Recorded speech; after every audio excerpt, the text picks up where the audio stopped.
Good evening, and thank you for slipping into Sleepy Kitchen with me.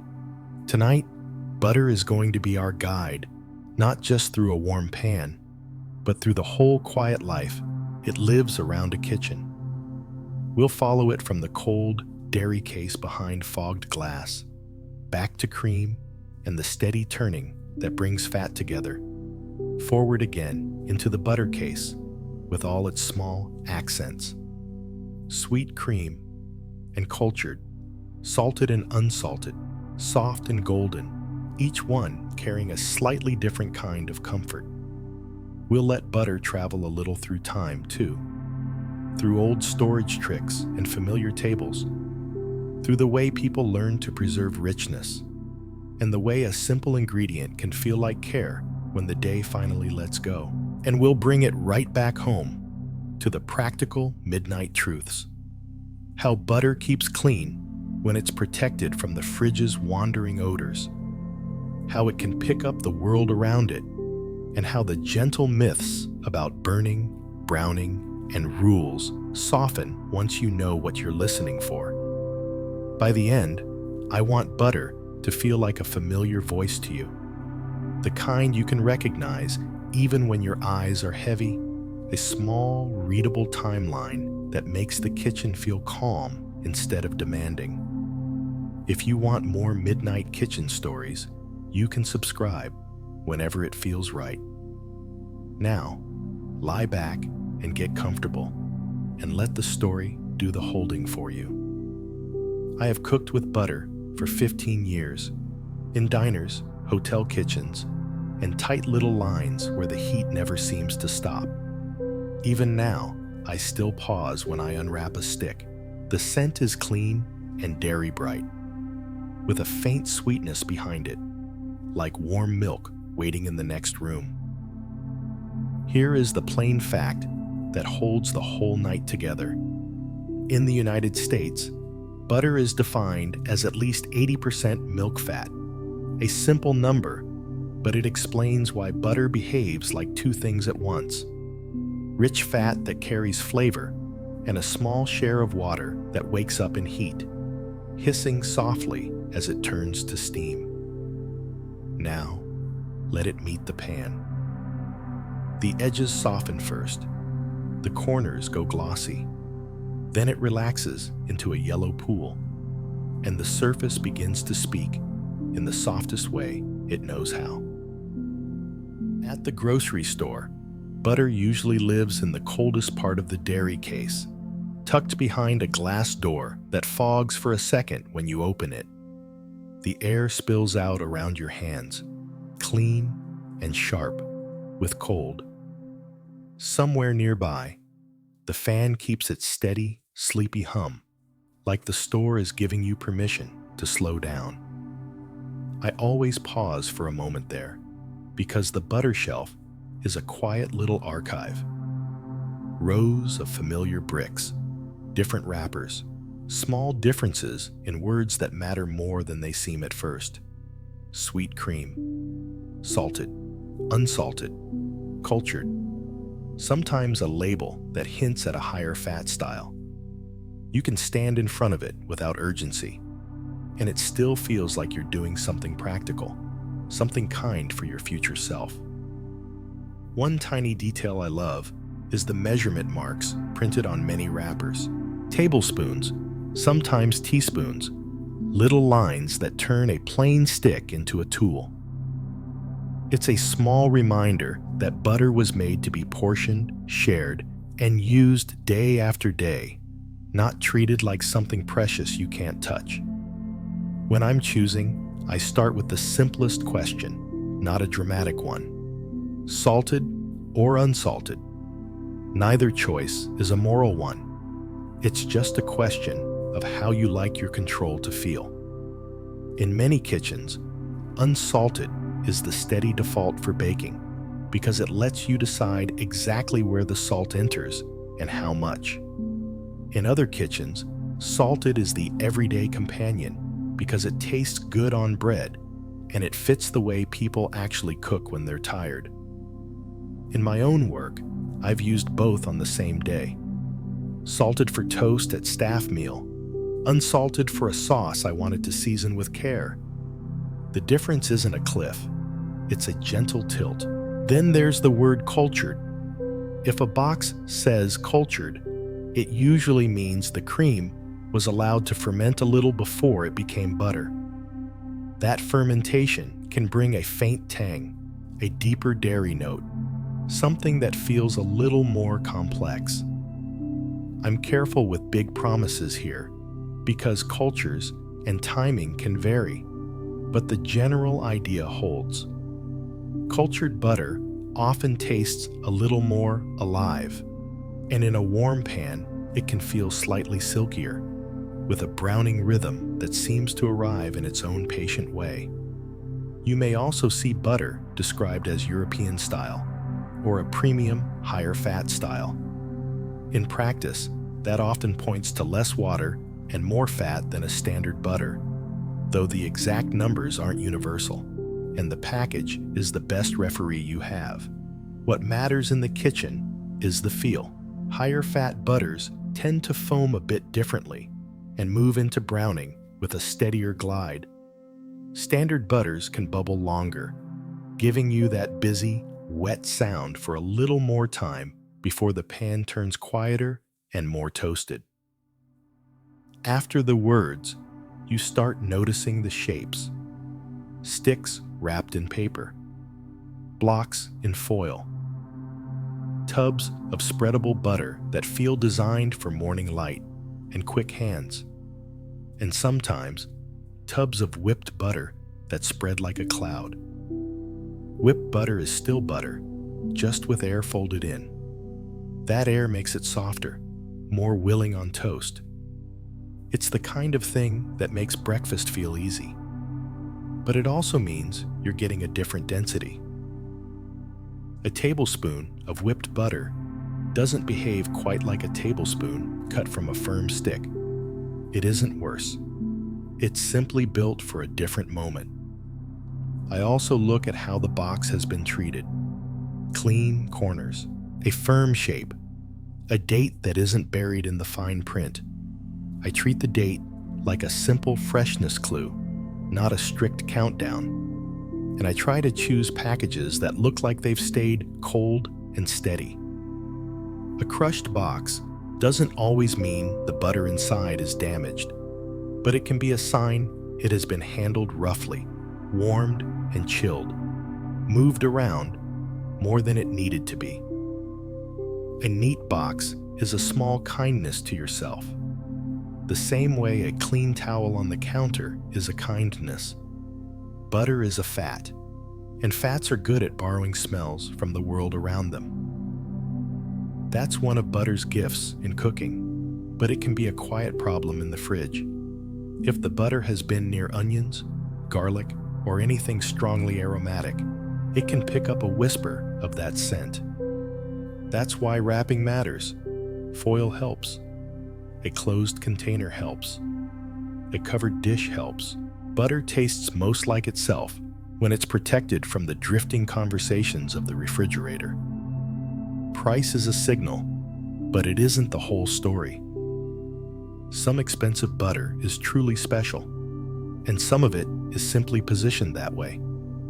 Some store-brand butter is perfectly reliable, especially for cooking where you're adding other flavors. I think of butter like a good plain shirt. The fit matters more than the logo. The comfort matters more than the story printed on the front.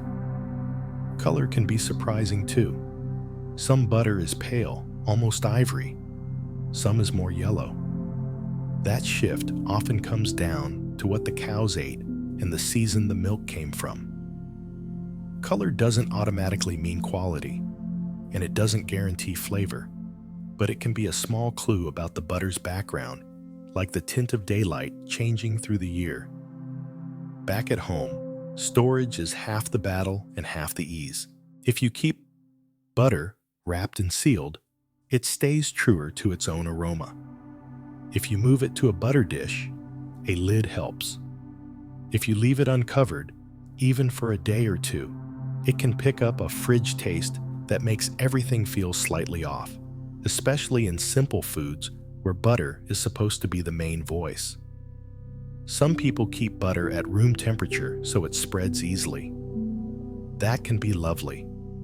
I won't give you a strict rule, because kitchens differ and climates differ. What I will say is that butter is happiest when it stays clean, covered, and steady. If your room is cool and your butter is protected, a small dish can be a gentle convenience. If your room runs warm, the fridge is the quieter choice. Freezing butter is also common. Cold slows change, and butter freezes well. The main detail is wrapping. Freezer air can dull flavor over time, so I like an extra layer. Foil, plus a bag, or a sealed container. And I like to freeze butter in portions that match how I cook, so I can take out what I need without waking the whole block. There is one small detail I always notice on the ride home. Butter stays firm and patient in the cold, like it's waiting for morning. It's strange how comforting that feels, carrying something simple and useful through the dark, knowing it will become warmth later. If labels ever start to feel like too much, I come back to one simple set of choices: salted or unsalted, cultured or sweet cream, standard or higher fat style. None of these decisions will ruin your night. They just tilt the experience in small ways. And once you start paying attention, you begin to recognize the differences the way you recognize voices. The clean, quiet finish of a standard stick, the longer, richer note of a higher fat butter, the gentle tang that cultured butter can leave behind. Salted butter, waking up bread like a small spark. Unsalted butter, giving you a calm, steady base that you can season step by step, like turning a dial instead of flipping a switch. So, I choose what fits the kind of kitchen I'm actually in, and the kind of cooking I want to do when the lights are low.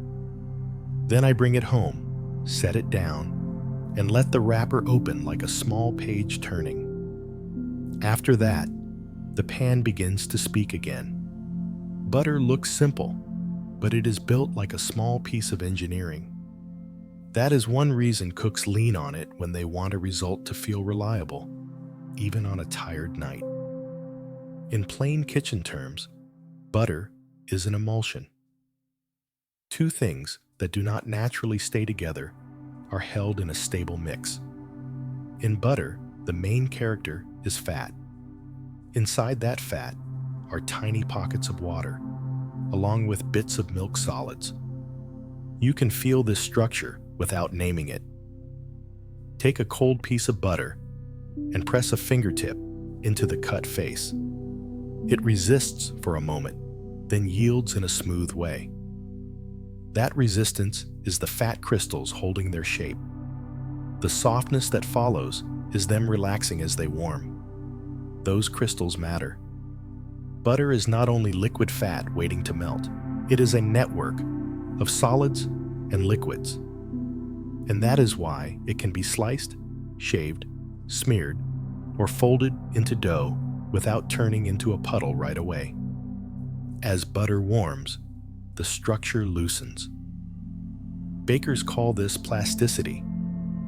The word sounds like a lab, but it simply means the butter will bend and spread instead of cracking. On a late night, you can read it with your hands.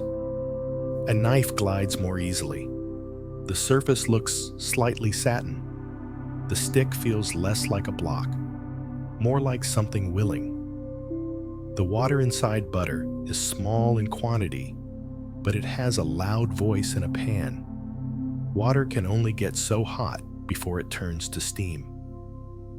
That escape is what makes the early bubbling and the bright, busy sound that tells you the pan has begun its story. Milk solids are the third piece.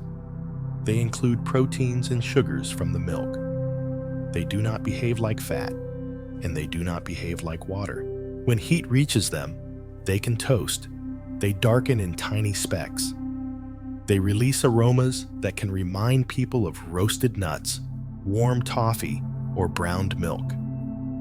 Those smells are why browned butter feels like a different ingredient, even though it started as the same pale stick. If you have ever wondered why butter can go from perfect to too dark in what feels like a minute, milk solids are usually the answer. They are delicate. They respond quickly once the water has mostly left the pan. It can feel sudden, but it is really a change in what is being protected and what is being exposed. In restaurant kitchens, we talk about butter as if it is a tool with moods, not in a dramatic way. More like it has a timing, and you learn that timing by repetition. On the line, I keep butter close, but not too close to the heat. A small metal ramekin with a few pieces for finishing, a wrapped stick in a cold corner. Sometimes a squeeze bottle of clarified butter, ready for higher heat when a pan needs speed. Clarified butter is butter with the water and milk solids removed. What stays is mostly fat, and that changes how it behaves. It is steadier at higher temperatures. It will not brown in the same way because the browning part has been taken out. The difference feels like two personalities. Whole butter is talkative, with foam and aroma and color shifts. Clarified butter is quieter in the pan, more straightforward, more focused on heat and sheen. When I reach for one or the other, I am really choosing which kind of conversation I want the pan to have. This is why butter is such a good teacher. It shows you the roles of fat, water, and solids in a way you can sense, without charts or numbers. Even when you are half awake, the cues are still there. In baking, the same structure matters for different reasons. Butter is one of the main ways we build tenderness, because fat coats flour and slows the formation of strong gluten. It is also how we build flavor, because butter carries aroma well and releases it as it warms. When butter melts in a batter, it changes the texture. When butter stays in small pieces in dough, it can create pockets and layers. That is not a trick. It is physics you can see later, in the crumb of a biscuit or the flake of a pastry. I think this is what people mean when they say cooking is both art and science. Not because you need formulas, because the kitchen is full of simple systems that respond the same way. Night after night, when you notice one system clearly, the rest of the room feels calmer. One small system I love is how butter behaves in a stainless steel pan compared to a non-stick pan. Stainless tends to show you everything. You can see the butter spread, then thin, then gather at a slope when you tilt the handle. Non-stick can feel smoother, sometimes faster, but it hides a little of the story. Neither is better for sleep tonight. I just like that different pans change what you notice. The smell of butter on heat is one of my favorite cues because it is easy to remember. At first, it smells like cream and fresh dairy. Then, as moisture moves off and milk solids begin to toast, it deepens. The shift is not sudden if the heat is reasonable. It is more like a door opening slowly. You notice it, and you have time to decide what you want next. Sometimes you want butter only melted. Sometimes you want it lightly foaming. Sometimes you want it browned.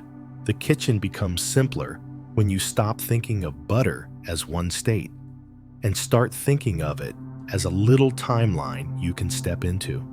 I used to treat that timeline like a race. I wanted the end flavor fast, so I pushed the heat and hoped my eyes would keep up.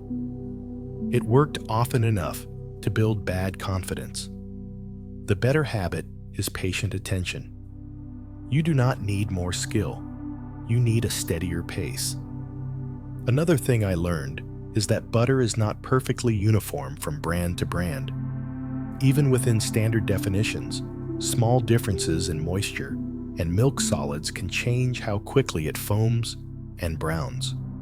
If one stick behaved beautifully and the next one felt unpredictable, it may not have been you. Home kitchens add their own small variables. A strong hood fan can cool the surface of a pan. A heavy cast iron skillet can hold heat in a way that makes the browning stage arrive quicker once it starts. A thin pan can surge and drop. None of this should make you tense. It is just a reason to trust your senses more than your assumptions. There is an old comfort in the way butter reacts to touch. A butter knife scraping a cold stick makes a specific sound, almost like chalk on a smooth board. When the butter is warmer, it yields in clean curls, and the knife glides. Those textures come from the same structure, crystals holding, then relaxing. Even at rest, butter is telling you what state it is in. I keep a small plate near my station for butter portions, and I still sometimes cut the pieces too thick when I am rushing. I correct it by pressing the flat of my chef's knife once to even them out, and I like how the butter then melts at a steadier pace. The plate always smells faintly of dairy and warm ceramic, which feels familiar to me. Back to the pan, because the pan is where the structure becomes visible. When butter begins to foam, the bubbles are not only air, they are steam and milk solids moving through fat, making a temporary layer that looks almost creamy on top. As that foam changes, you can often see clearer areas appear, like windows opening in the surface. That is a sign that moisture is leaving, and the stage is turning. This is also why butter can feel forgiving in some moments and fast in others. Early on, the water buffers the temperature of the milk solids. Later, when the water is mostly gone, the milk solids are more exposed to direct heat, and the browning can accelerate. The idea I come back to is simple. Butter is readable because it contains water and milk solids, and those components announce themselves through sound, foam, and aroma. Once you learn that, the pan stops feeling like a test. It starts feeling like a conversation. I have seen cooks blame themselves for burning butter when what really happened was distraction plus a hot pan. The fix is not harsh discipline. It is choosing a slower heat when you can and training your attention to notice one cue at a time. In my own routine, I reset my attention by doing something small with my hands. I wipe the handle with a towel. I set the spoon down in the same spot. I take one breath and listen. Those tiny rituals matter because butter moves, and your mind will try to move with it. If you stay present, the kitchen becomes steadier. Next, I want to linger on how butter is made from cream, and why that journey changes the way it tastes when it finally meets the warmth of a pan. Cream is where butter really begins, long before the paper wrapper and the little printed marks. I like to picture it as the richest part of milk being gathered and held, waiting for one small change of motion to turn it into something solid and steady. Milk arrives as a mixed thing: water, sugars, proteins, and fat all traveling together. Cream is simply the portion with much more of that fat, separated so it can do a different job later. If you have ever poured heavy cream into a glass jar and watched it coat the sides, you have already met butter's first texture. It clings, it moves slowly, it leaves a pale trail that takes a second to slide back down. Even that is a kind of preview. Butter is a patient ingredient, and cream already carries that patience. In most modern dairies, cream is separated with equipment that spins milk and lets the heavier and lighter parts sort themselves. It is practical thinking in motion. Use physics and let the work happen cleanly. Cream is also usually treated for safety. Most commercial cream is pasteurized, warmed, and then cooled, so the flavor stays steady and the risks stay low. Smaller makers may handle cream differently where rules allow, and the taste can shift with those choices. Different methods, different hands, but the big idea stays simple. How cream is handled shapes what you taste later. Before churning, cream is often cooled and held for a while. Part of that is logistics, but part of it is texture. Fat behaves differently depending on how cold it has been and how long it has rested. That resting matters more than most people realize. When cream has time to chill, fat crystals begin to form, and butter comes together with a better body instead of turning oily too quickly. From there, the story becomes churning, not just stirring, but agitation strong enough to change the structure of the cream. Inside cream, fat exists as tiny globules, each one wrapped in a thin membrane that helps it stay dispersed in water. When you churn, you damage enough of those membranes that the fat globules begin to stick to each other. At first, it looks like whipped cream. Air gets trapped. The mixture turns fluffy and billowy. Many people stop there because whipped cream feels like an ending. But butter is what happens when you keep going past that point. There is a moment where cream stops being cream, and you can sense it even before you see it. The texture shifts from billowy to slightly grainy, as if it is separating into two moods. Then you get butter grains, little yellowish clumps forming and knocking against the bowl. The liquid around them turns thinner and cloudy, and that leftover liquid is what we call buttermilk in the traditional sense. It can be a confusing word because there is also cultured buttermilk sold in cartons. Here, I mean the simple liquid left behind from churning, the part that did not become butter. In older kitchens, the churn was often a tall wooden vessel with a plunger. In newer setups, it might be a metal bowl, a paddle, a closed drum, or a continuous machine that controls speed and temperature. The shape changes. The core idea does not. Motion encourages fat to gather.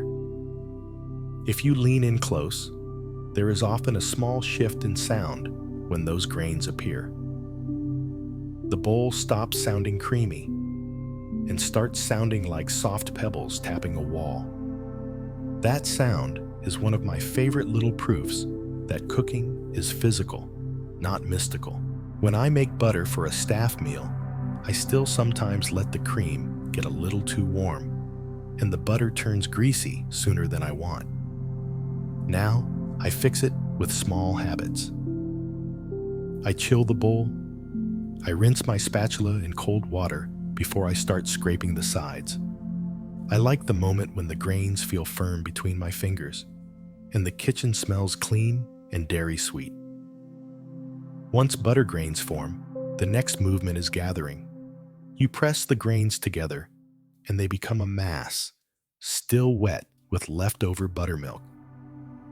This is where butter makers drain the liquid away. If you leave too much of that liquid trapped inside, butter can taste sharper than intended, and it may keep for less time because moisture supports change. Many traditional methods include washing the butter. That can sound strange until you picture it. Cold water poured over the butter, then gently worked through it, turning cloudy as it pulls out more of the leftover buttermilk. The rinse water goes from clear to milky. You can see faint streaks where the butter passed through. Some people repeat the rinse a few times until the water runs clearer. The exact number of rinses can vary, but the reasoning is steady. Less residual liquid often means a cleaner flavor. After washing comes working. Working is kneading and pressing, the patient motion that evens out texture and pushes out tiny pockets of water. In a large dairy, working can happen through rollers and paddles inside a machine, squeezing and folding the butter as it moves forward. In a small batch, it might happen on a board with wooden paddles. The same steady rhythm you would use to bring a dough together. Press, fold, press again, until the surface looks smooth and the butter holds together without weeping. When butter is worked well, the remaining water is spread into smaller droplets. You do not need to see them to understand the effect. The butter feels more uniform. It spreads and melts in a more predictable way. This is one of those quiet kitchen truths. What you can't see still changes what you can feel. Salt can enter here too. In many traditions, salt was added for taste and, in everyday life, it often helped butter keep longer, though the practical effect depends on method and storage. I talk about salt in butter the way I talk about seasoning in a soup. Less about rules, more about the finish you want. Salted butter can taste rounder and more complete on bread. Unsalted butter tastes pure, and it gives you a blank page when you cook. Cultured butter adds one more chapter before churning even begins. To culture butter, cream is allowed to ripen with bacteria that produce lactic acid, similar in spirit to how yogurt or sour cream develops its tang. Producers may add a starter culture, then hold the cream at controlled temperatures for a set time. The details can vary, but the result is often a deeper aroma and a faintly tangy edge. There is also a quiet step after churning that most people never see. Butter is tempered, warmed, or cooled into a range where it can be shaped, wrapped, and shipped without cracking or slumping. You can imagine that moment as the butter finding its posture. Not too cold to fracture, not too warm to smear, just firm enough to hold clean corners. Then comes wrapping and protection. Paper, foil, parchment. Each one is a small barrier against air and odors because butter is generous that way. It will pick up whatever the kitchen is carrying. Color sits inside this whole process as a gentle side note. Butter can range from pale ivory to deeper yellow, and that hue often shifts with season and feed. Shapes do too. Sticks, blocks, rounds, stamped pats. They are all just ways of portioning fat, but each shape suggests a different table, a different rhythm of meals. In a professional kitchen, butter arrives as a case, wrapped tight, stacked cold. In a smaller place, it might arrive as a block wrapped in foil, the corners slightly dented from the ride. Either way, when you unwrap it, you are seeing the final work of all those steps. Cream separated, globules gathered, liquid drained, butter washed, butter worked, maybe salted, maybe cultured, then shaped and wrapped. This is the part I like, the plain honesty of it. There is no shortcut that skips the physical reality of fat coming together. And there is comfort in knowing butter is made by a sequence that has stayed recognizable across time. Motion, separation, gathering, and care. When I set a piece of butter on a small plate, I can almost feel the churn behind it. Not as a lesson, just as a reminder that even a basic ingredient carries craft inside it. In a moment, I want to bring that craft back to the butter case and notice the styles you can recognize by flavor, texture, and the way they melt on your tongue. Butter shows up in the store as a single word, but in a kitchen, it has accents. If you know what you are looking at, you can pick a butter that fits your night, your pan, and the kind of comfort you want to taste. When I stand in front of the butter case, I try not to treat it like a test. I treat it like 3 gentle dials. One dial is salt. One dial is depth of dairy flavor. One dial is moisture and richness, which is also the dial that decides how butter behaves when heat enters the room. The salt dial is the simplest to feel right away. Salted butter can taste immediately complete on warm bread, like the seasoning arrived early and took the best seat. Unsalted butter tastes round and plain in a way that gives you room to build the rest of a dish without surprises. I like to keep my choice tied to habit, not rules. On weeks when I'm mostly making eggs, sautéed vegetables, and toast, salted butter feels like an easy companion. On weeks when I'm baking or making sauces I like to season myself, unsalted feels steadier. Every so often, you will find a butter with visible salt crystals, especially the kind that look like tiny clear beads. That is a different eating experience. The salt arrives in small bursts rather than all at once. On warm bread, those little flashes of salt can make the dairy taste brighter, almost like it is being turned on and off in gentle pulses. The second dial is depth. On most packages, you will see sweet cream. That usually means the butter was made from fresh cream without a deliberate culturing step. The flavor reads clean and milky, with a straightforward richness that works quietly in both savory cooking and baking. Cultured butter is a different voice. The cream is allowed to develop before it becomes butter, and the finished flavor often feels more layered, with a faint cultured dairy note and a longer finish. I reach for it when I want butter to taste like an ingredient, not just a background. The third dial is moisture and richness, and this is where labels can hint at texture before you even open the wrapper. European style, or higher fat, often points to a little more butter fat and a little less water than standard butter, though the exact numbers depend on the producer.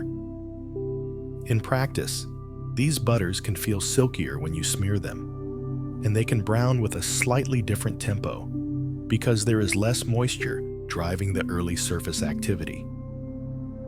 You do not need a label to sense it. A higher fat butter often feels pliable sooner. When you cut it, it leaves a smoother, less streaky smear on a warm plate. In baking, some people notice dough can feel a touch more supple when butter is doing a lot of the structural work. You may also see grass-fed on certain butters. This is not a guarantee of taste, but many cooks notice grass-fed butter often runs deeper yellow, and the aroma can sometimes lean a little more herbal or meadow-like. Sometimes it tastes simply like butter, just clearer, which can be its own small pleasure. Right beside the paper-wrapped sticks, you may see clarified butter or ghee, usually in jars. Clarified butter is butter with the water and milk solids removed, leaving mostly pure fat. It behaves in a steadier way over heat because there are fewer delicate solids to toast and darken. Ghee is usually cooked a little longer during clarification, so it often carries a deeper, toasty perfume, sometimes described as nutty. In the jar, it can look like clear gold, and at room temperature, it often sets into a smooth, scoopable texture that feels almost like soft wax in the best possible way. If I want the clean flavor of butter in a hotter pan without the faster browning, clarified butter is a calm tool. If I want a richer, rounded background note that already hints at toastiness, ghee brings that without needing much else. Light butter sits on this same dial as an outlier. These products usually achieve the lighter feel by adding more water or air and sometimes other ingredients, so the fat percentage is lower. That can be useful for certain people and routines. In cooking, it often melts and steams in a way that feels less predictable because there is simply more moisture looking for a way out. After the dials, the next thing I notice is form, because form changes the way butter behaves in your hands. Whipped butter comes in tubs. It is butter with air folded in, which makes it feel lighter on a knife. It is friendly for spreading straight from the fridge, and it melts quickly on hot toast because all those tiny air pockets help it give up its shape faster. I rarely use whipped butter for cooking in a restaurant because the air changes portioning and consistency. At home, it can be perfect for the simple job of making bread taste finished without waiting for a stick to soften. Spreadable butters are another convenience form. They are often blended with a neutral oil or sometimes olive oil, so they stay softer when cold and the knife does not fight you first thing in the morning. In a pan, they can behave a bit differently because the blend changes how quickly the fat warms and how it browns. I tend to treat them more as a table butter than a cooking butter. Portioning has its own quiet logic too. Some butter comes as thick blocks wrapped in foil, meant for restaurants or big baking days. Some comes as narrow sticks in paper, built for quick measuring and weekday cooking. Foil-wrapped blocks often feel colder and denser, and the first cut can look extra smooth, like slicing chilled clay. You will also see butter sold as small pats, especially in bulk. A pat melts fast because it has more surface area. On a warm dinner plate, it becomes a glossy puddle in seconds, which is why diners love it on rolls.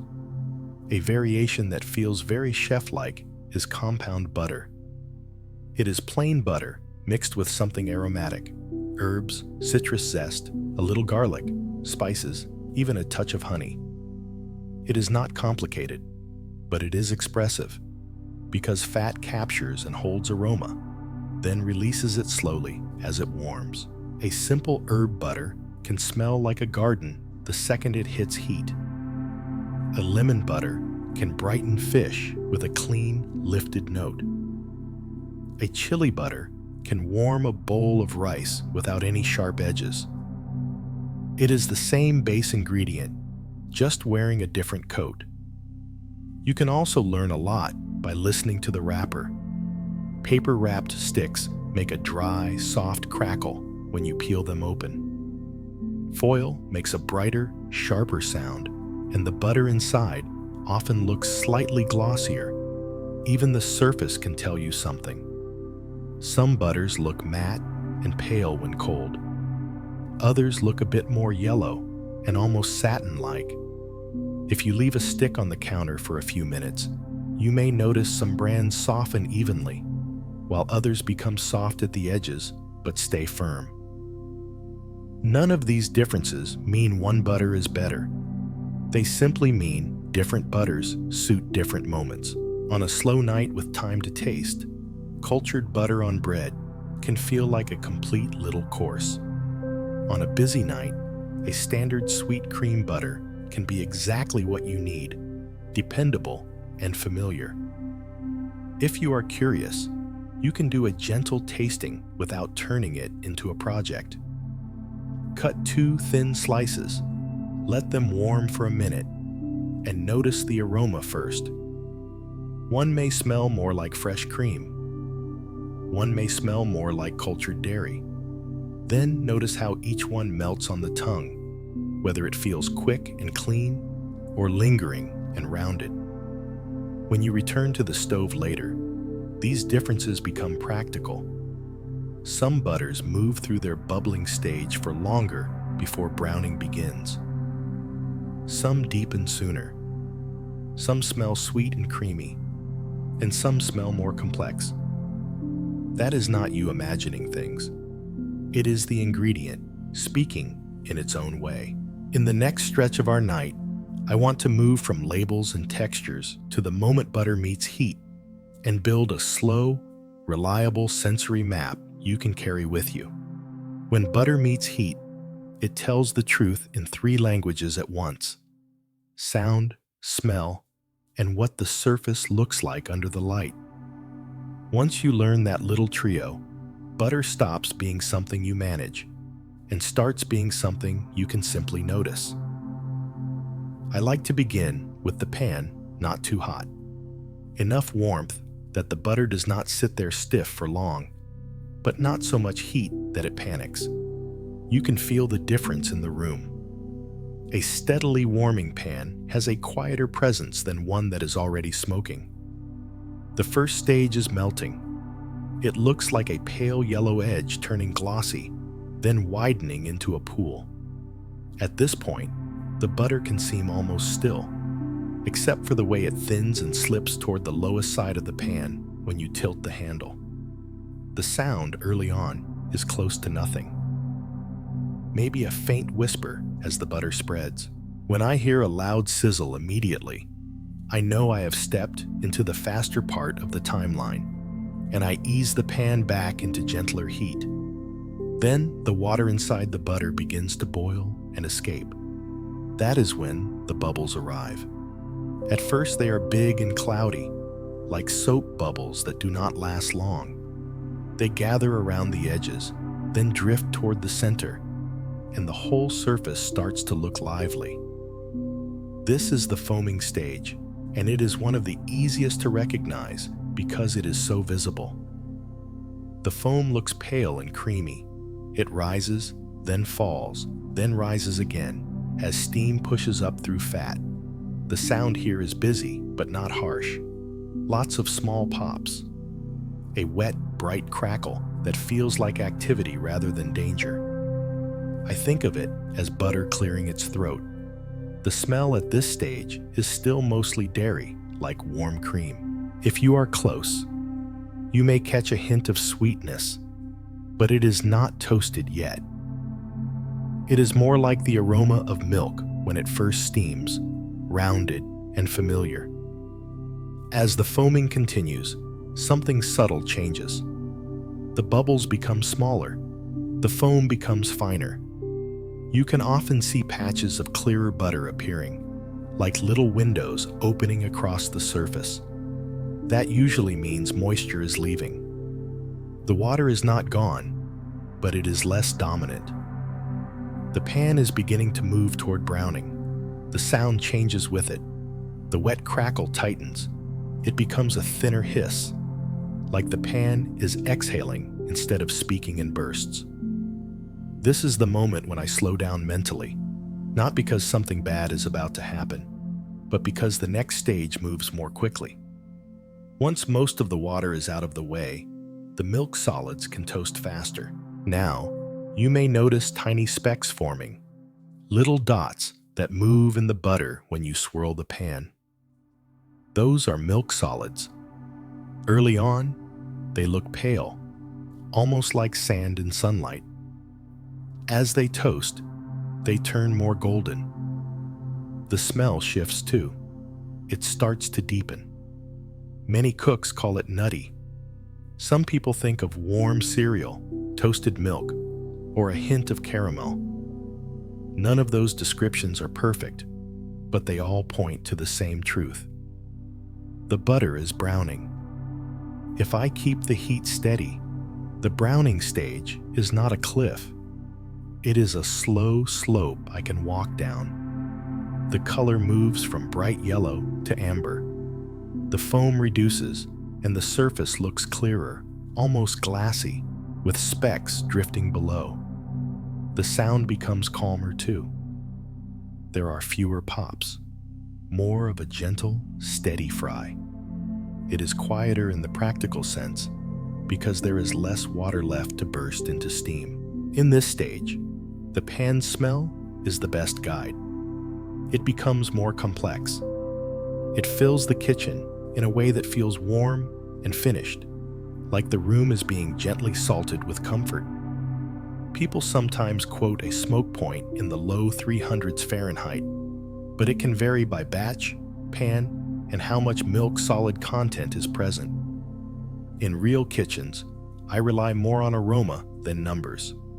When browned butter is right, it smells like toast and sweetness together. When it is going too far, the aroma turns sharper and thin, like the sweetness has been burned away. If I have a spoon handy, the story becomes even clearer. In the melting stage, the butter drips slowly and looks opaque. In the foaming stage, it drips with bubbles clinging to it.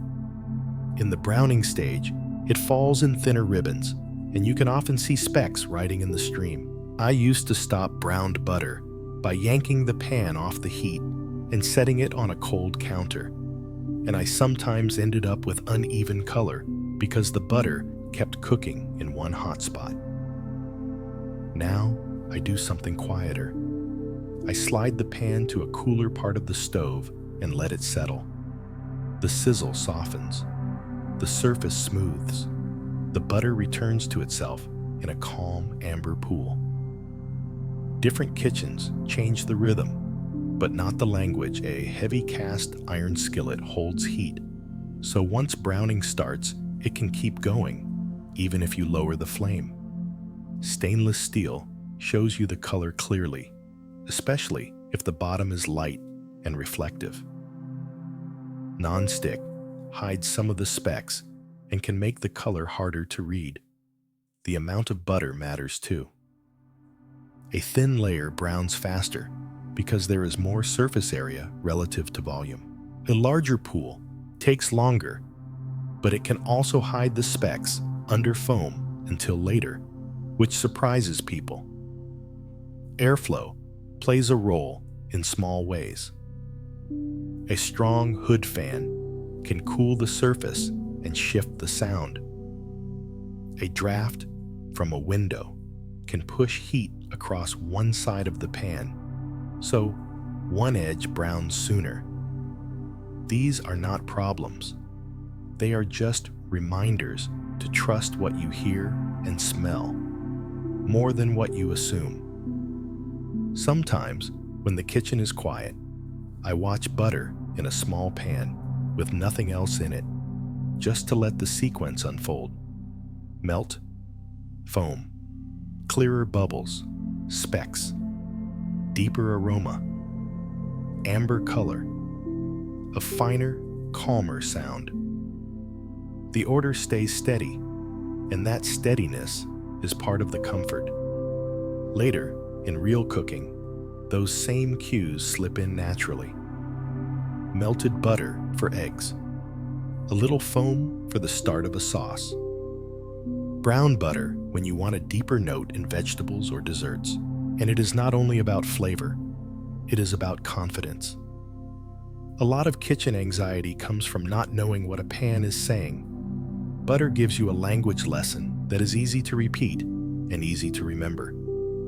In the next stretch of the night, I want to step back from the stove and let butter travel through time a little, through old methods and different tables, so that when we come back to cooking, it feels like we are joining a long, ordinary tradition. Butter has traveled farther than most people imagine, not in ships and headlines, but in small containers, in the pockets of daily life, carried from barns to markets, from one table to the next. When I think about butter's history, I do not picture a single invention moment.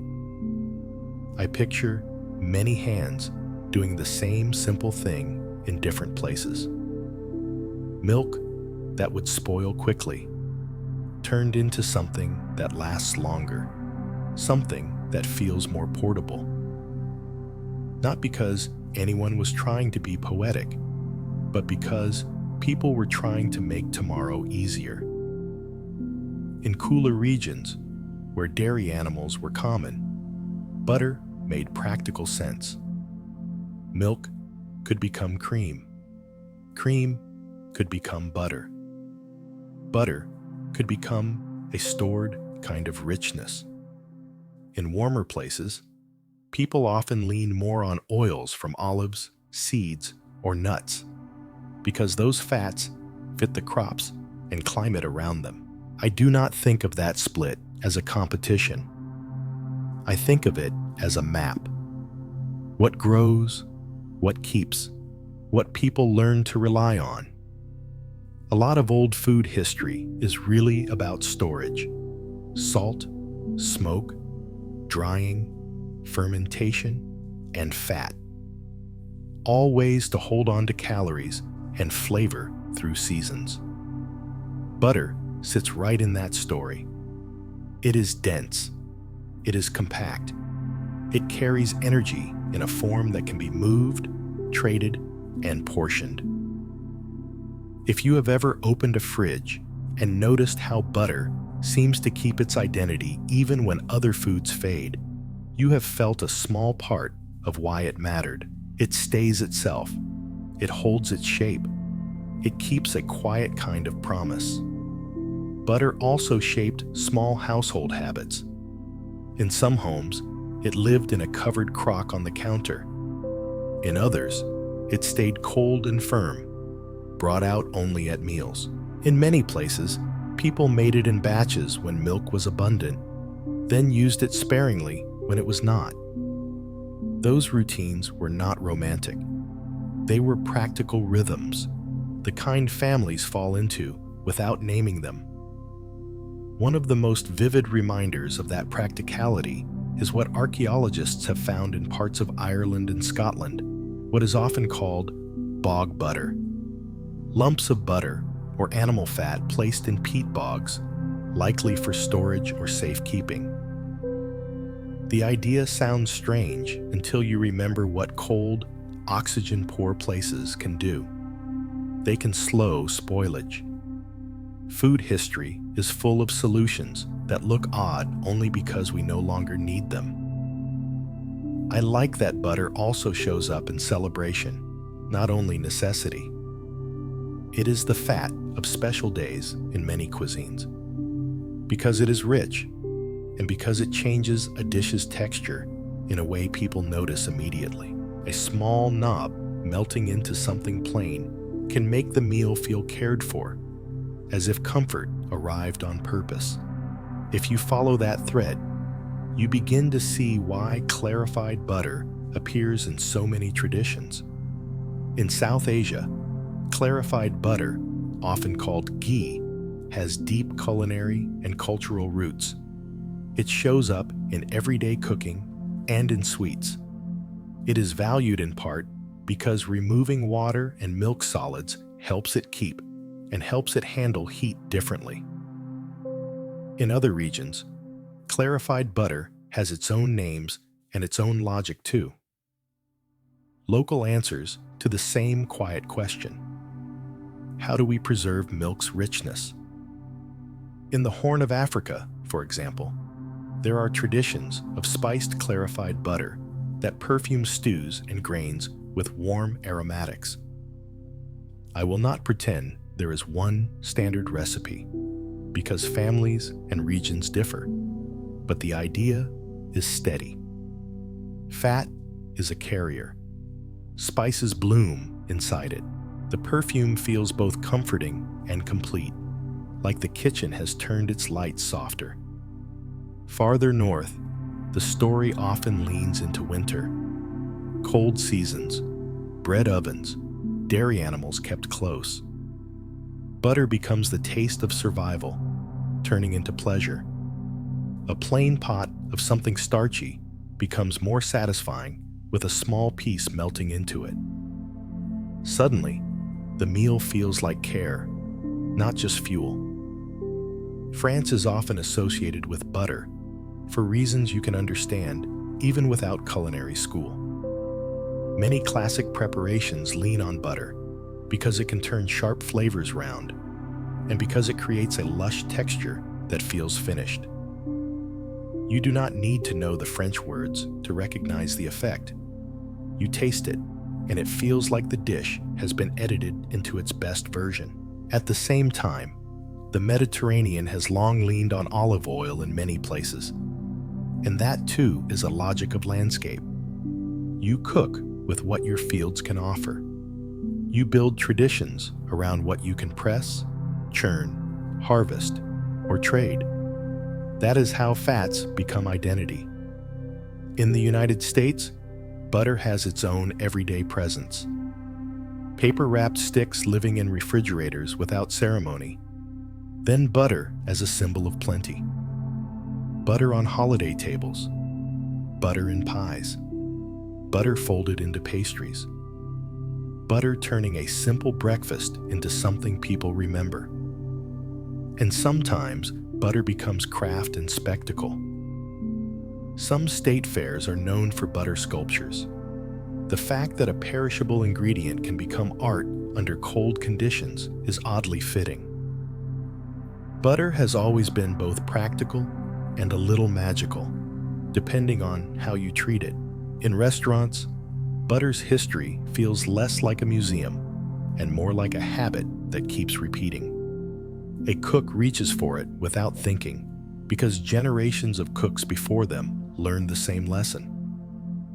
Butter can make a dish taste coherent. On my line, butter is also a quiet kind of currency. It is measured, watched, and protected because running out mid-service feels like losing a key. We keep it cold. We keep it wrapped. We keep a backup in the walk-in because the night moves faster than your checklist. I have worked in kitchens where butter came in heavy blocks, stacked in milk crates, each block a chilled rectangle with faint dents in the foil. I have worked in places where it arrived as cases of individual sticks, tidy and uniform. The format changes, but the respect stays.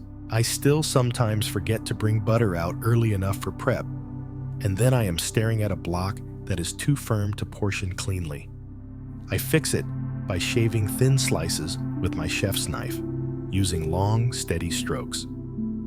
I like how the slices relax on the tray without turning greasy. The air around the prep table smells faintly cold and dairy clean, and that helps me settle. Butter also carries stories of migration. People move, and they bring their cooking fats with them, then adapt to what is available. A family used to ghee might find local butter and begin clarifying it at home. A family used to olive oil might discover butter in a new region and learn when it adds something special. These shifts are not loud. They happen through weeknight dinners, through older relatives teaching younger ones, through the slow blending that makes food culture feel alive. If I zoom out, butter's story is tied to technology too. Cream separation became faster and more consistent with modern equipment. Refrigeration changed how butter could be stored, shipped, and sold. Packaging changed how long it stayed clean tasting. Even something as simple as a printed date on a box is a modern kind of comfort. A small promise of order in a world that used to run more on smell, taste, and seasonal instinct. Yet butter still behaves the way it always has when you unwrap it. It warms, it yields, it changes with heat. That part is old knowledge, the kind that does not need a textbook to survive. I think that is why butter can feel so grounding. It connects you to a long chain of ordinary cooks, not famous chefs, just people feeding families, feeding communities, making do with what they had, learning the language of fat and heat by repeating the same motions. There are also quiet moral stories people attach to butter as if one fat is pure and another is not. I do not find that useful in the kitchen. Fats are tools and traditions, and butter is one of them, with a long record of making food feel satisfying. If you want a history lesson that fits in your hands, unwrap a piece of butter and notice how quickly it becomes part of you. It changes the way a dish smells. It changes the way it coats your mouth. It changes the way a spoon slides through a sauce or a porridge. Those are not small changes. They are the reasons butter stayed in kitchens for so long. And now, back in our own kitchen, we can let that history stay as a background hum rather than a lecture. The past does not need to be heavy to be meaningful. In the next stretch, I want to bring that tradition down to practical kitchen wisdom, the kinds of small choices working cooks make when they want butter to do its job cleanly, without turning the night into a project. Butter earns its place on a busy line because it solves problems quickly, not with drama, just with a few seconds of better texture, better aroma, and a finish that tastes like someone cared. In a restaurant, the moment butter matters most is often the last minute. The plate is hot, the protein is resting, the tickets are still coming. You do not have time for a new plan. You have time for one good decision. For me, butter has 3 quiet jobs on the line. It helps flavors connect. It carries aroma. It builds texture. The first job is connection. The way butter can bring a sauce together so it tastes like one thought instead of scattered notes. A small piece stirred in at the end can make a sauce look glossy and feel smoother on the tongue. It is not about making things heavy. It is about making flavors feel related, like they belong in the same sentence. Cooks sometimes call this mounting a sauce with butter. In plain terms, you add cold butter to a warm liquid and swirl or whisk until it blends in. The butterfat helps carry aroma, and the tiny droplets make the sauce feel velvety instead of thin. I do not need numbers to read it. If the pan is too hot, the butter can separate and look oily. If the pan is warm and steady, it melts in and the surface turns shiny, almost like satin. On the line, I keep a small bowl of butter cut into neat cubes, usually around the size of a thumbnail. That size is not a rule. It is a habit. Smaller pieces melt fast. They give me control because I can add 1 cube at a time and stop when the sauce feels right. The same idea shows up in a pan sauce. After searing, there are browned bits on the bottom, and that is flavor you already paid for. A splash of liquid loosens those bits. A bit of butter at the end can round the edges, so the sauce tastes finished rather than sharp. In my head, I watch for 3 calm signs. The sauce coats the back of a spoon. The surface looks even, not broken. The aroma rises cleanly, without a hot, greasy note. Butter is also a gentle companion for acidity. A squeeze of lemon can brighten, but it can also feel pointed. Butter does not erase brightness. It softens the corners, the way a warm light softens a room without changing the furniture. In the last minute of service, that softness can be the difference between something that tastes loud and something that tastes composed. The second job is aroma. Butter is a carrier, and heat turns it into a moving perfume. Butter basting is the clearest example. You add butter to a pan with aromatics, tilt the pan slightly, and spoon the foaming butter over the food. That flow carries scent and heat in a direct way. I like doing it with a crushed garlic clove and a sprig of thyme because the butter picks those aromas up quickly. The pan smells like dinner before the food even hits the plate. The spooning rhythm stays steady, scoop, pour, scoop again. Not rushed, not showy, just consistent. Butter alone can brown fast in a very hot pan. So many cooks blend it with a little neutral oil when searing. The oil helps the fat handle higher heat for longer, while the butter still brings flavor. It is not a trick. It is just two fats doing different work side by side. In service, oil goes in first when the pan needs heat. Butter comes later when the pan needs fragrance and finish. The third job is texture, the way butter changes the mouthfeel of simple food. Vegetables are the easiest example. A pan of green beans can taste grassy and plain, or it can taste rounded and bright. A little butter at the end, with a pinch of salt, can turn cooked into cared for. Pasta is another place where butter does quiet engineering. It helps a sauce cling. It can smooth a rough tomato note.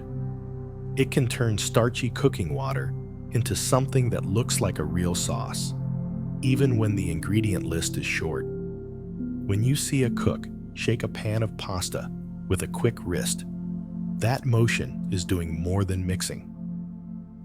It is helping fat and water blend, and butter is one of the easiest fats to make that happen. The result is not only thicker, it is more cohesive. Risotto lives in the same family. Stirring in butter at the end can make the grains look glossy and the whole bowl feel richer. In many kitchens, we also add a little cheese. Butter helps those flavors spread evenly, so every bite tastes consistent. Eggs are a softer example, but just as real. Butter in a pan for eggs gives a flavor you cannot fake with most oils. It also gives a cue by smell when the pan is ready. It lets the eggs slide in a way that feels forgiving, especially when the morning is quiet and your hands are still waking up. On the baking side, butter is both flavor and structure. When you cream butter with sugar, you trap tiny pockets of air. Those pockets help cakes rise and feel lighter.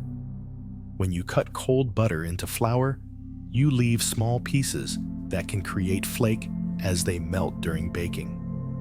Neither approach needs fancy language. One is about whipping air into fat.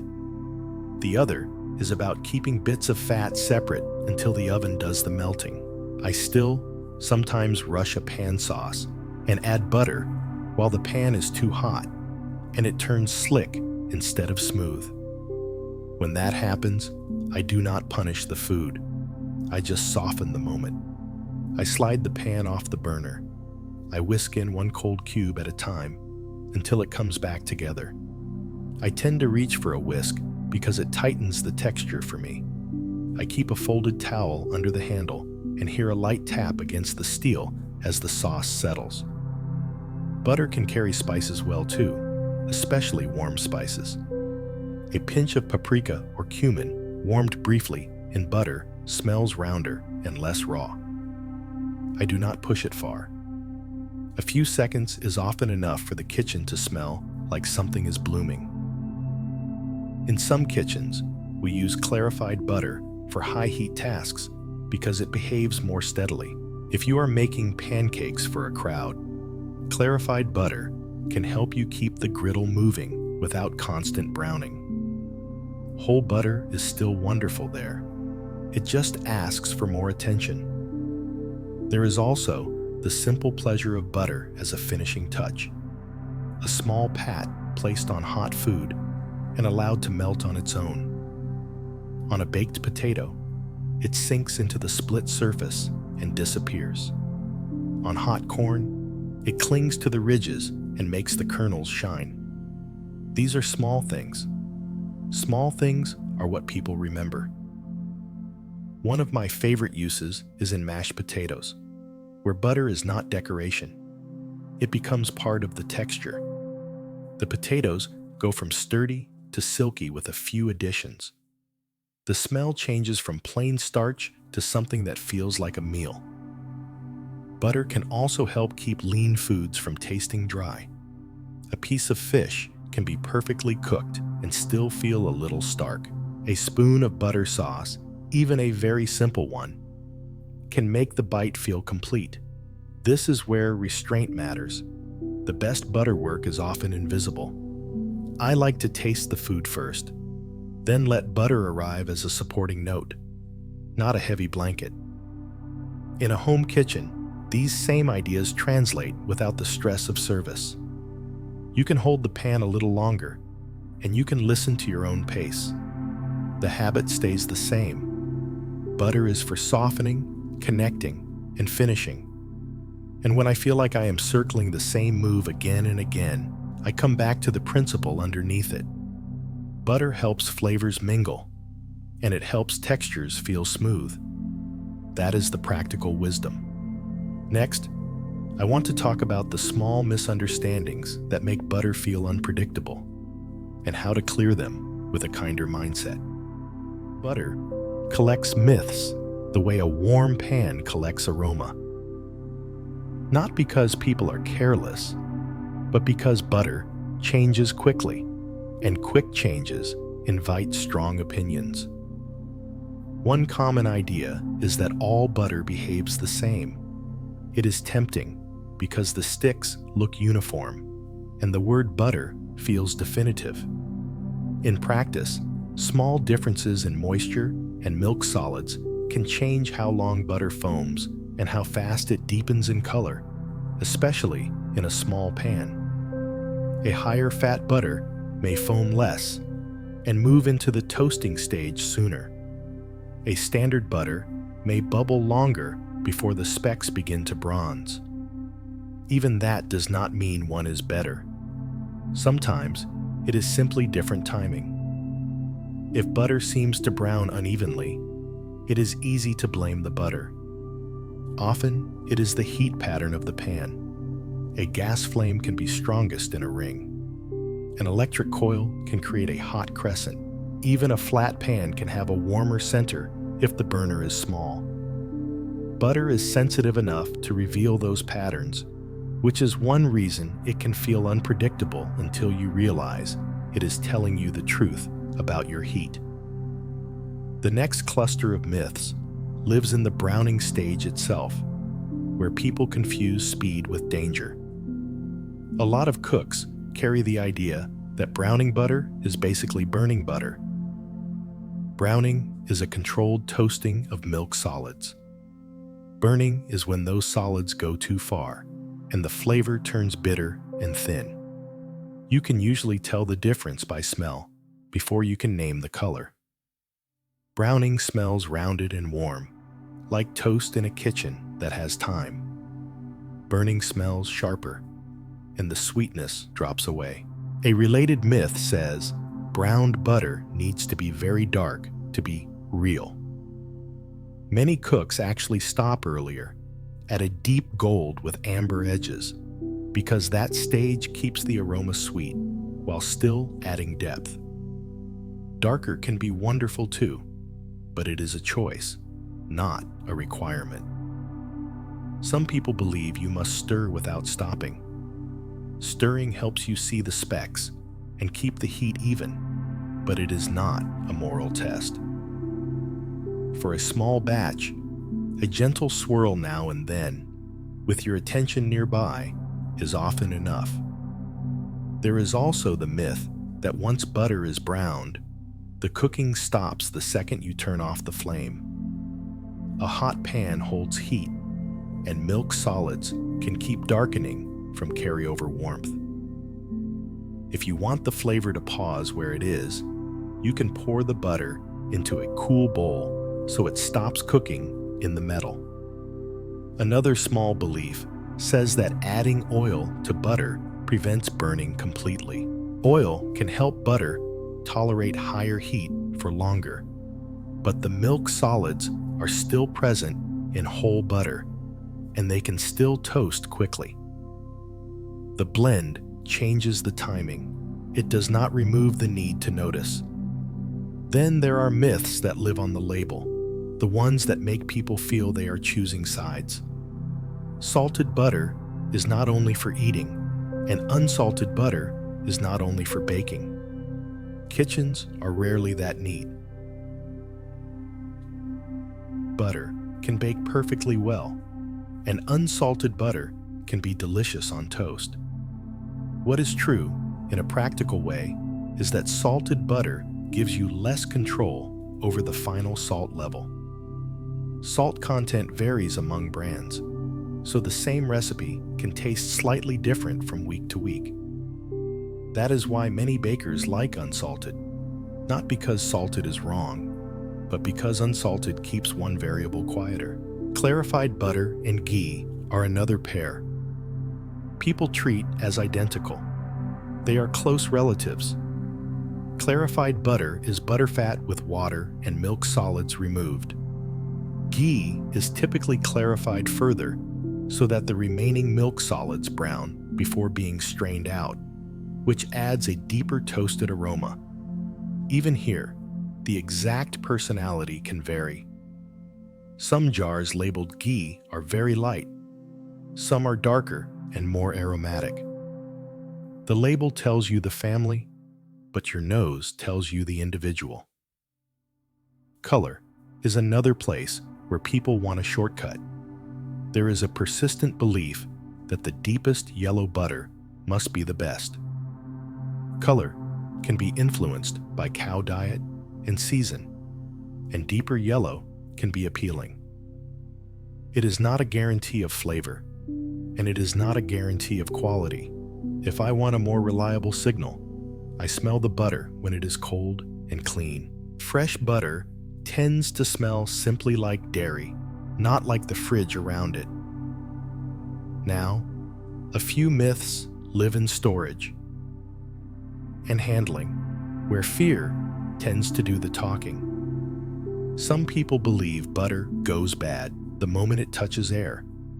Butter can absorb odors, yes, but it is not as fragile as gossip. It changes gradually. Off flavors are often a slow accumulation of time, light, and nearby aromas, not a sudden failure. A different misunderstanding is that butter cannot be frozen. Butter freezes well because it is mostly fat. The real issue is exposure. If butter is left unwrapped or loosely wrapped, freezer air can dull the aroma and leave a faint stale note. If it is wrapped well, it usually thaws back into something very close to itself. People also sometimes believe butter should be stored the same way everywhere.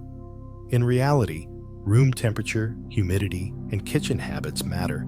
In a cool home, a covered butter dish can be a lovely routine. In a warm kitchen with strong food smells, keeping butter colder may keep it tasting cleaner. The phrase room temperature can be misleading too. It does not have to mean butter left out half a day. Often, it simply means pliable, where a finger can leave a gentle dent without the butter slumping into shine. The right temperature is not a rule. It is a tool. Microwaves create their own little myth. Some people believe butter should never be melted in a microwave. The truth is calmer. Microwaves heat unevenly, and butter can erupt because pockets of water turn to steam quickly. If you melt it gently, in short bursts, it can be perfectly fine. The issue is not safety, so much as predictability. A saucepan gives you a readable progression. A microwave asks you to pause and check more often. Another worry people carry is splitting, as if separation is a personal failure. Splitting is just separation. If you whisk butter into a liquid that is too hot, the butter fat can separate and float, leaving a shiny, oily look. This is a heat mismatch, not a character flaw. Lower the heat or move the pan off the burner, and the texture often comes back together. There is also a small myth about the specks in browned butter, that they are dirt or residue from the pan. Those specks are milk solids. If you want a smoother finish, you can strain browned butter through a fine mesh strainer or a coffee filter. That is not a correction. It is a style choice. Some people prefer the specks because they carry concentrated toasted flavor. Others like the clarity for a sauce or a dessert drizzle. Cultured butter brings one more misunderstanding. Some people expect it to taste sharply sour. Often it is subtler than that, more like a gentle tang that makes the butter feel longer and more complex, especially at room warmth.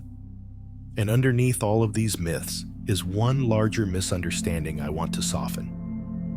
The idea that butter success is a matter of perfect technique. Butter is fast. Distraction happens.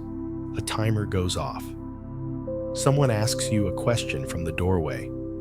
The skill is not never missing a cue. The skill is recovering without frustration. When butter runs too dark, you can start again with a steadier heat and a smaller amount, and the kitchen does not judge you.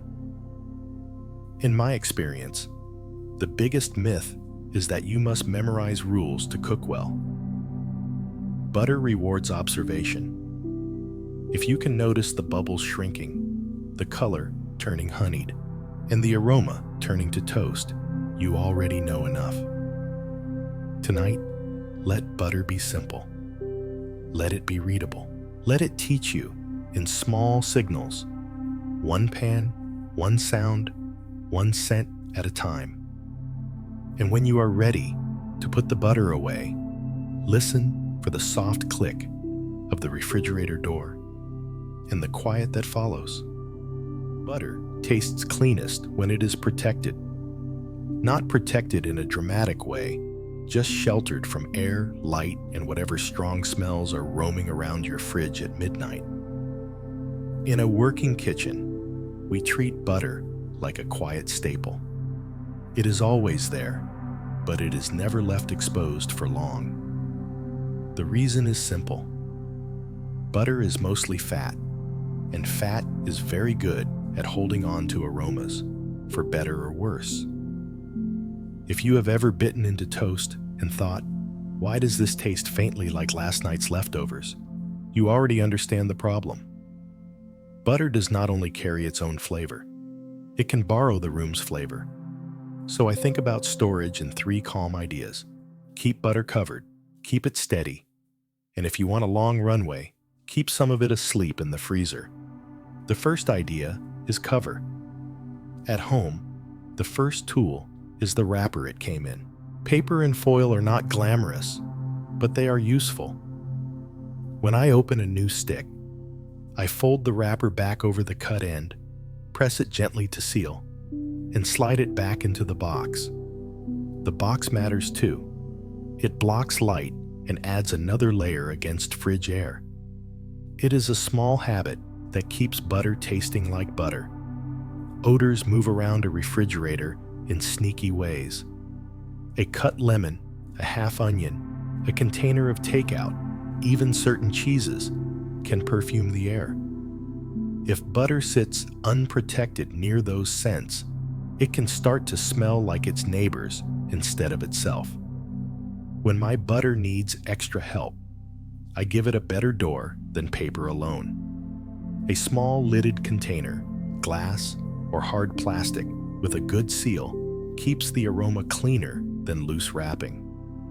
It also keeps butter from picking up that vague refrigerator taste that is hard to describe but easy to notice. A covered butter dish can be a comfortable routine, especially if you like butter spreadable. A lid is the key detail. The lid is what keeps the butter from taking on the smell of whatever else is living nearby. Uncovered butter can form a dull skin, and that surface dries slightly and picks up aromas more easily. Covered butter tends to stay smoother, both in taste and texture. There are also butter crocks, sometimes called butter bells, where butter is packed into a small cup and sealed with water. Some people love them because the butter stays spreadable. I think of them as a lifestyle habit. Lovely when your room is cool and your routine is steady, fussy when it is hot or when the water gets neglected. The second idea is steady. Some people keep butter in the refrigerator door because it is convenient. That spot can run a little warmer and more swingy, since the door opens often. In many fridges, the back shelves stay more consistent. This is not a strict rule. Every fridge has its own personality. But if butter seems to soften oddly or taste a little stale sooner than you expect, placement can be one quiet reason. I like a simple pattern. One stick stays in active use. The rest stay sealed and tucked into the colder, less trafficked area of the fridge, where the temperature feels steadier. It cuts down on warming and cooling cycles, and it keeps the backup butter from living a busy life before it ever gets used. If I am keeping butter out for spreading, I keep it in a cooler corner, and I keep it covered. Butter left near a stove can soften fast, and once it gets very soft, it can lose some of its clean edge. The goal is not strict cold. The goal is consistent comfort. When butter is for baking, I handle it a little more carefully. I keep it wrapped tight, because baking is honest about subtlety. If butter has borrowed even a faint fridge note, a plain cake will tell you. Even the cut matters a little. If I cut off a portion and put the rest away, I like the cut end neat. A ragged, crumbly edge increases surface area, which gives air and odors more places to settle. A clean slice with a sharp knife is a small upgrade, the kind you feel later without thinking about it. Sometimes I portion butter for a busy week. A few small pieces for finishing vegetables. A few thin slices for morning toast. A couple of tablespoons set aside for a pan sauce. Portioning is not about control. It is about making the right choice easy when you are tired. If I do portion it, I keep the pieces in a sealed container so they stay clean smelling. Light is the quieter thief. Butter stored in a clear dish near a bright window can develop off notes sooner than butter kept in the dark. This is one reason butter often comes in opaque packaging. I do not want you to worry about it. I just want you to notice how small, sheltering habits keep the flavor steady. The third idea is the long runway, freezing. Butter freezes well because it is mostly fat. Freezing slows the gradual changes that happen over time, and it gives you flexibility if you buy in bulk, or like having backup on hand. The main issue is exposure. Freezer air can be dry, and it can carry its own smells. If butter is not wrapped well, it can pick up a flat, stale note. When I freeze butter, I like a double layer. The original wrapper, plus a freezer bag, or an extra wrap of foil. If I want it even calmer, I tuck it inside a sealed container in the freezer, just to add one more barrier. If I freeze butter in portions, I wrap the chunks tightly so I can take out only what I need. I try to avoid repeated thawing and refreezing, not because it is dangerous drama, but because it makes texture and aroma less consistent.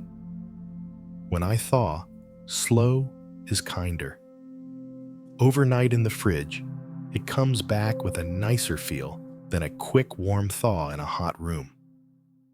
Packaging matters over time too. If a wrapper gets greasy and torn, butter is more exposed to air. In restaurants, we do not leave butter in damaged packaging.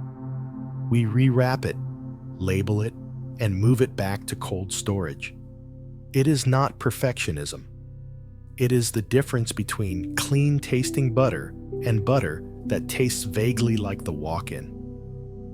I still sometimes toss a half-used stick back in the fridge with the wrapper loose, then regret it the next day when it smells faintly like the deli drawer. Now, I fold the paper tight, press the seam with my thumb, and slide it into a small lidded container I keep just for butter.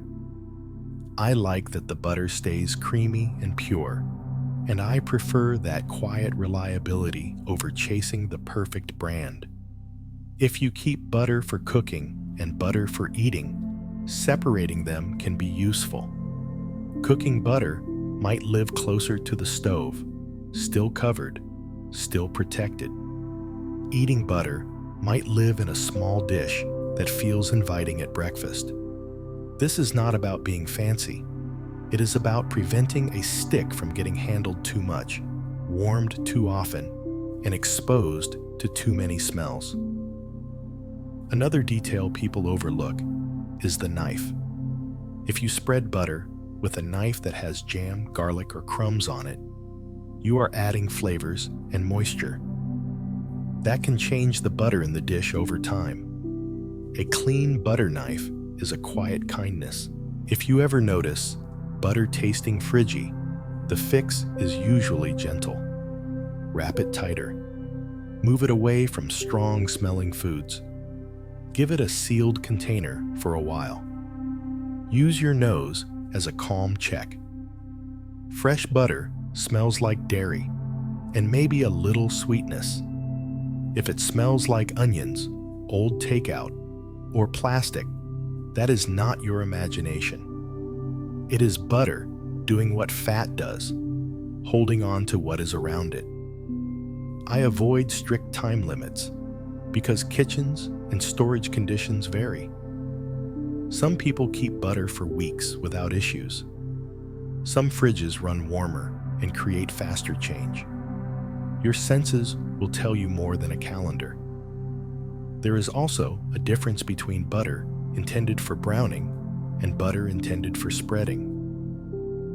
If butter is for browning, you might not mind a slightly deeper aroma because the pan will transform it anyway. If butter is for toast, any off note will be obvious. When butter is meant to shine, it deserves the cleanest storage. In my own kitchen, my favorite moment is not the first bite. It is opening the butter dish and smelling nothing but butter. No onion, no mystery. That is when I know the kitchen is being kind to itself. In a moment, I want to bring butter out of storage and into its most recognizable roles. The classic foods where it changes texture, lifts aroma, and makes a simple dish feel finished. Butter shows its skill most clearly when it is doing a job, not posing for attention. In classic foods, it works like a hinge. It helps things move from separate to together. I think of it as the ingredient that makes transitions feel smooth. Flour becomes sauce. Dough becomes layers. A pan becomes a finishing note instead of just heat. When butter is working well, you rarely notice it as a headline. You notice how calm everything feels when it arrives. There are a few places where butter's work is easiest to see. I like to think of them in three gentle families: structure, finish, and everyday comfort. The first family is structure, the quiet architecture of baking and pastry. Butter is one of the reasons dough can turn into layers, and crumb can turn tender instead of tough. Laminated doughs are the famous example, where thin sheets of butter are folded between layers of dough. Croissants and puff pastry are the big names people think of. The idea is that butter stays in those layers, then melts in the oven and releases steam. That steam helps separate the layers. The pastry lifts and flakes, not because of magic, but because fat and water show up at the right moment. Even before baking, you can feel the balance it asks for. Laminated dough is cool and firm, and it rolls with a certain resistance. The butter inside needs to be pliable but not greasy. If it is too cold, it can crack and disturb the layers. If it is too warm, it can smear and disappear into the dough. This is one reason pastry work often feels peaceful to me. It rewards steady hands and patient temperature, not speed. Short crust pastry uses butter differently. Instead of layers, the goal is tenderness. Cold butter is cut into flour until it looks like coarse sand or small peas, depending on the style. In the oven, those butter pieces melt and leave little spaces. The crust becomes delicate. It breaks with a clean snap rather than a chew. That same structure shows up in sweets too. Butter contributes flavor, yes, but it also shapes texture. A cookie made with melted butter often bakes up chewier. A cookie made with creamed butter often bakes up lighter because you have trapped air in the fat. When you beat butter and sugar together, the mixture turns paler and fluffier. It is a small piece of kitchen physics you can see with your own eyes. Cakes lean on that creaming method as well. Butter cakes tend to feel tender and rich, with a steady crumb that holds up to simple frostings, fruit, or a dusting of sugar. And there is a moment I love when batter meets the oven and the first buttery aroma rises. It does not smell like butter alone anymore. It smells like transformation. Browned butter takes desserts into a deeper register. In a pan, it smells toasted and warm. In a batter, it can make simple things taste more complex. A plain butter cake can suddenly hint at hazelnut without any nuts. A simple cereal treat can taste more like caramelized milk. It is the same ingredient, just carried further along its heat timeline. The second family is finish, butter at the stove, helping the last sentence land cleanly. This is where butter is less architecture and more editing. Take a roux, for example. Roux is flour cooked in fat, often butter, until it smells a little toasty and looks slightly darker than raw flour. The point is simple. Butter coats the flour so it can thicken a liquid later without clumping. When you whisk milk into a butter and flour base, you can build a bechamel. That sauce becomes the backbone of comfort dishes. Mac and cheese, creamy gratins, a quiet pot of something that feels like it has been cared for. You can also push a roux darker for deeper flavor, like in some styles of gumbo. The longer it cooks, the more the aroma shifts from raw flour to toasted grain. Each shade has a different personality. In my kitchen, I watch the smell more than the color. The moment flour stops smelling dusty and starts smelling like warm cereal, I know it is ready to support something.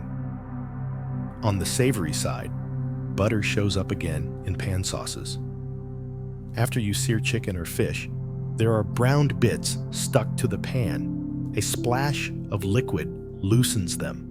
Then butter can smooth the sauce and make it cling. You can see it happen. The surface turns glossy. The texture looks tighter.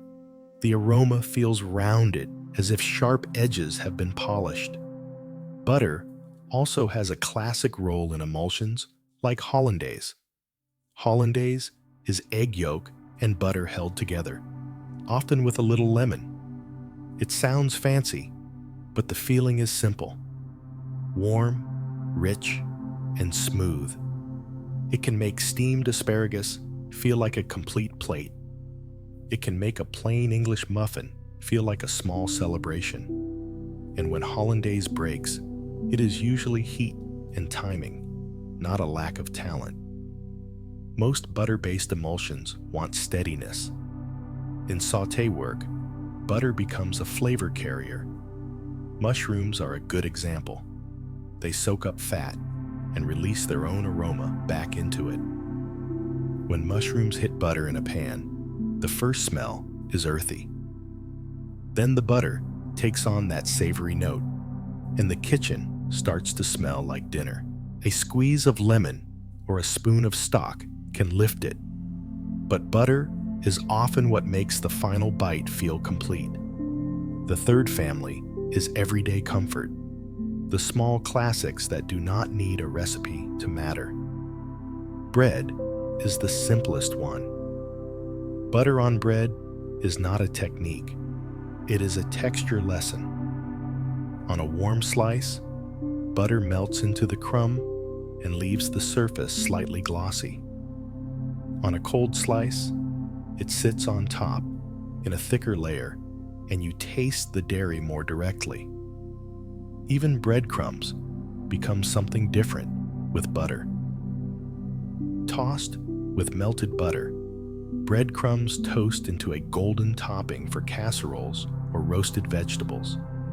They add a little crunch that feels friendly, not loud. Butter shows up in grains too. A simple pot of rice can feel plain, or it can feel finished, with a small knob stirred in right before serving. The fat coats the grains lightly, and the aroma becomes warmer. The same is true for oatmeal. Butter does not only add richness, it can make the bowl feel smoother and more cohesive, especially with a pinch of salt. In mashed potatoes, butter is almost part of the definition. Without it, potatoes can taste like pure starch. With it, they taste like something that belongs on a table.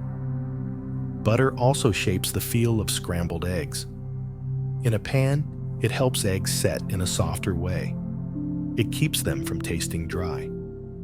It adds that dairy note many people associate with breakfast comfort.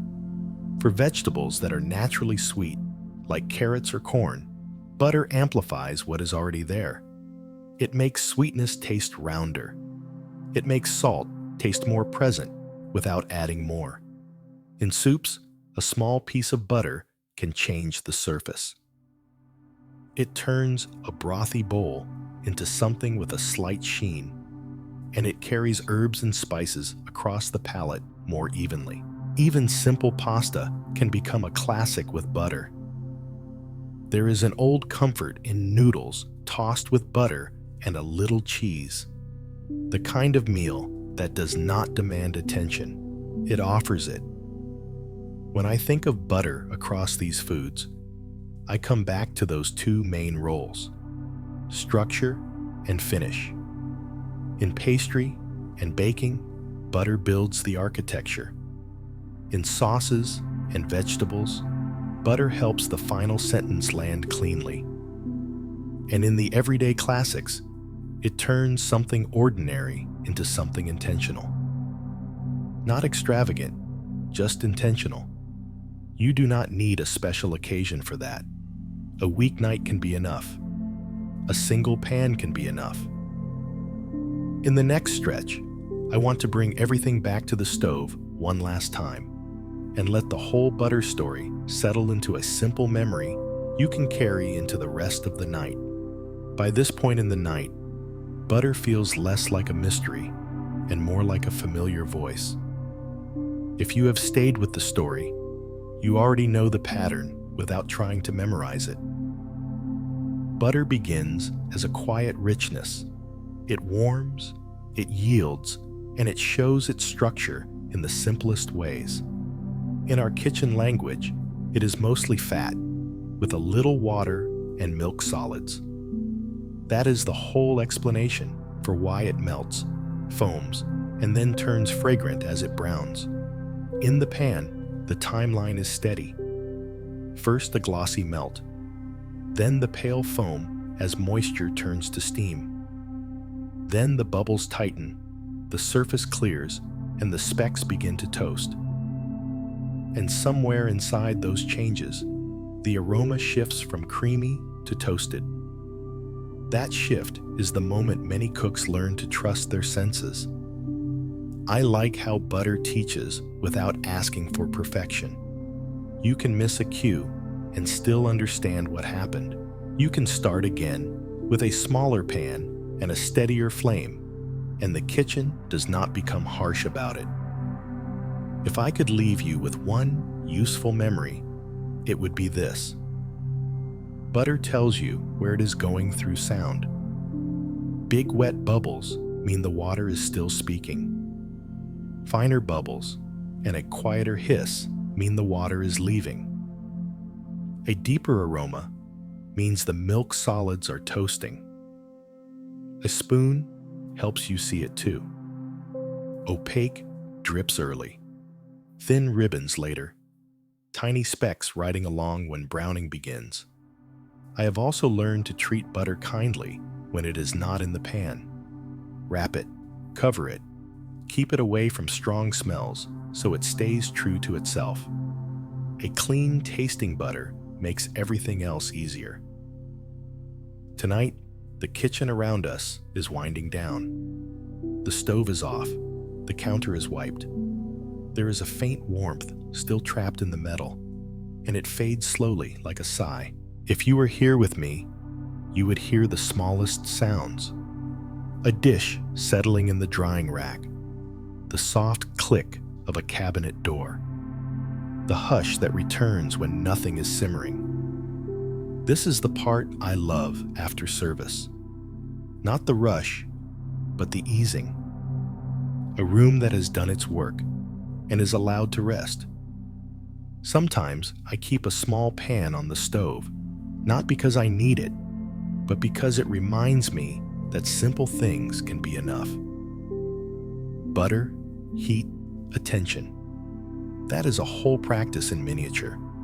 I still sometimes scrape browned butter into a bowl too late, and I end up with specks a shade darker than I meant.